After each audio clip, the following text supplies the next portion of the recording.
Sam Bankman-Fried's plea of not guilty to charges related to the collapse of his crypto empire sets the stage for one of the most high-profile white-collar criminal trials in American history.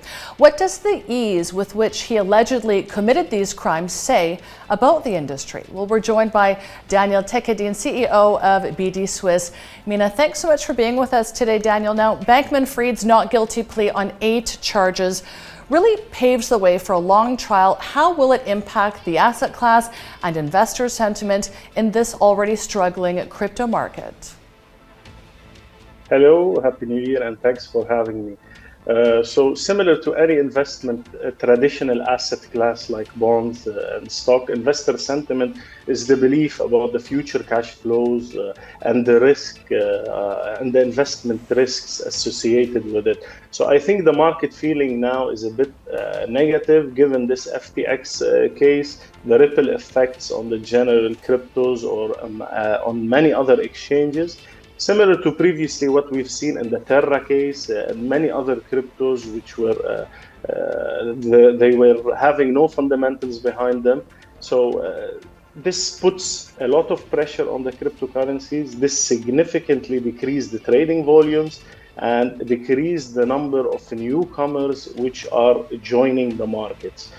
During the COVID, if we remember, it was a different case. It was a huge, big sentiment. A lot of retail traders entered the market driven by FOMO, by getting rich quick schemes. So this is completely the opposite now. I think the general emotions and attitudes towards the cryptocurrencies is more defensive now and driven by fear of losing one's capital. And Terra is a great example. We thought it was pegged to the US dollar. Obviously, it wasn't. So it does show some deceptive tendencies in the market. In most countries, crypto exchanges don't have any central regulatory authority, as you know. Why are crypto enthusiasts still confident that these exchanges will manage their investments ethically?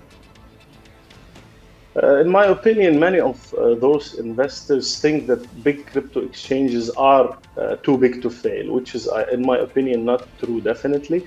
And there is a utility behind those exchanges. They provide significant value to crypto exchanges. They are a major source of liquidity in this crypto markets. They contribute to billions of dollars of liquidity on a daily basis. In addition to that, there is no market without liquidity. So this is something major. In addition to that, the new crypto traders or new joiners, those exchanges are so appealing for them because they just simply want to have a simple trading experience, and the entry barriers are very low.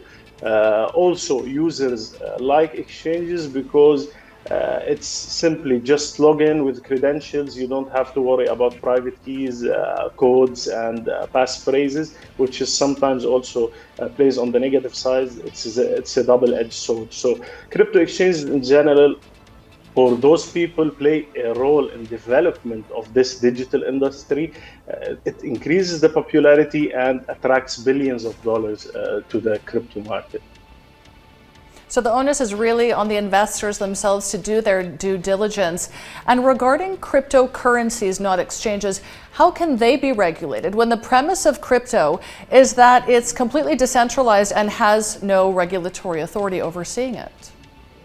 Yes, that's an interesting question. It's a great dilemma now, which poses on the current legal and regulatory system, which is hardly possible to regulate a distributed network in a centralized fashion like the traditional investments. I think we should shift the debate from whether to regulate those crypto bitcoins or cryptocurrencies to how to protect investors. So in my opinion, instead of regulating the technology of the cryptocurrencies at the code or protocol layer, we should be looking into regulating the middleman, the exchanges, the miners, which also we can do it implemented on the existing financial market participants and traditional gatekeepers such as banks, PSPs, and the new emerging participants such as miners.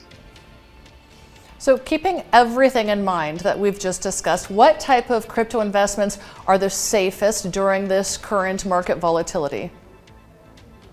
I think the whole market now is under pressure, but what we are seeing is that many investors are going back to the traditional or first movers, which was Bitcoin, Ethereum, the most popular ones. But in general, it's those markets are also under pressure, similar to any risky assets. Now central banks are tightening their monetary policy. This started more than 1 year back. In order to control inflation, and this is continuing to this year.